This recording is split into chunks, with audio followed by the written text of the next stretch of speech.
Shalom, selamat malam saudaraku. Puji Tuhan, oleh karena berkat dan penyertaan-Nya, kita dapat menjalani dan melewati hari ini dengan baik.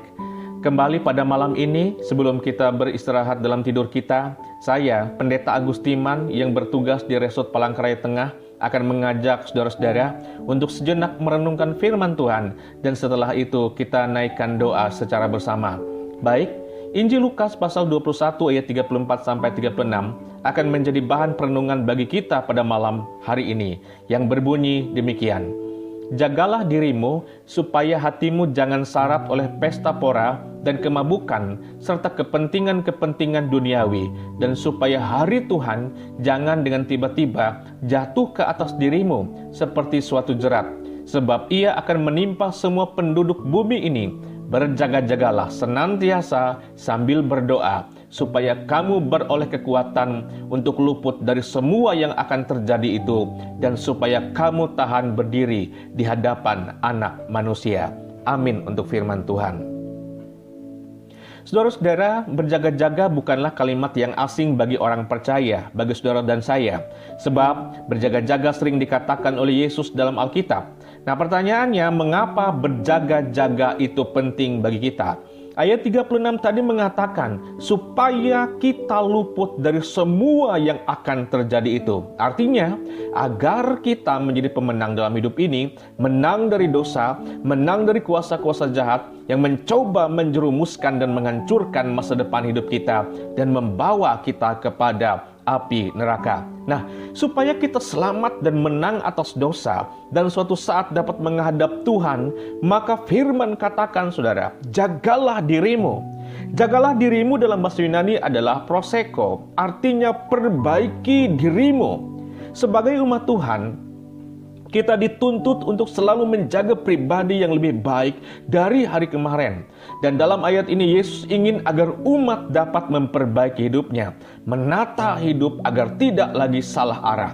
Misalnya seperti pertama saudara, jangan syarat pada pesta pora, yang artinya adalah pemborosan, mengamburkan uang, kesenangan diri, kebejatan, ketidaksopanan, pergaulan yang tidak senonoh. Dan yang kedua adalah jauhkan diri dari segala kemabukan atau kebiasaan minum-minuman keras. Karena apa? Karena ini bisa menyebabkan seseorang tidak bisa mengendalikan dirinya, dia kehilangan kesadaran dan tidak waras. Dan yang ketiga, hidup yang hanya fokus pada kepentingan duniawi, yang artinya adalah kita selalu khawatir dalam hal-hal perkara duniawi.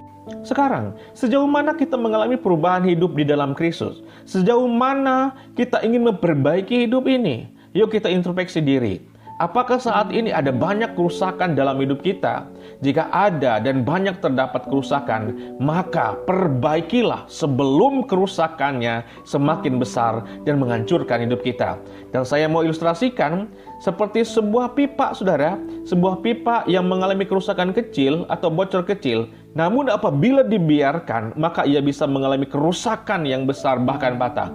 Karena itu, sebelum semuanya itu terjadi, maka perbaikilah. Dan jadi jika kita merasa hidup kita ada kerusakan, berkomitmenlah untuk memperbaiki diri. Dan datanglah pada Tuhan lewat doa, bermohon padanya untuk membantu memperbaikinya.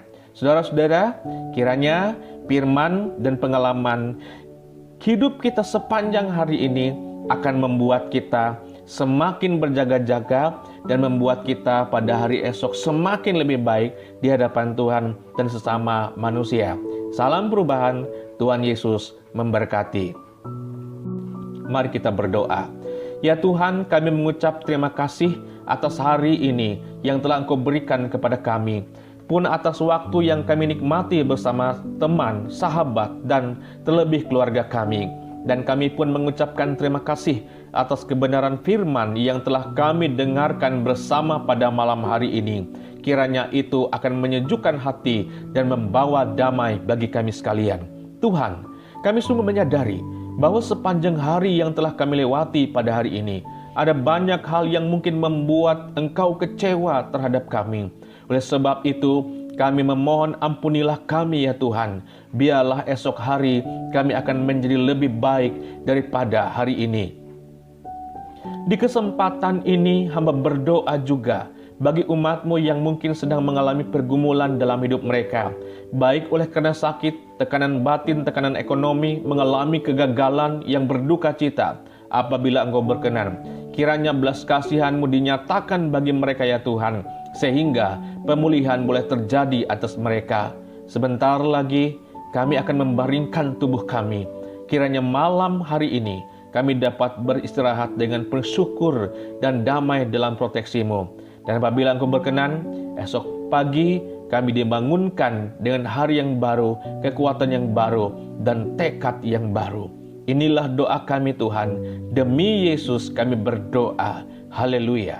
Amin.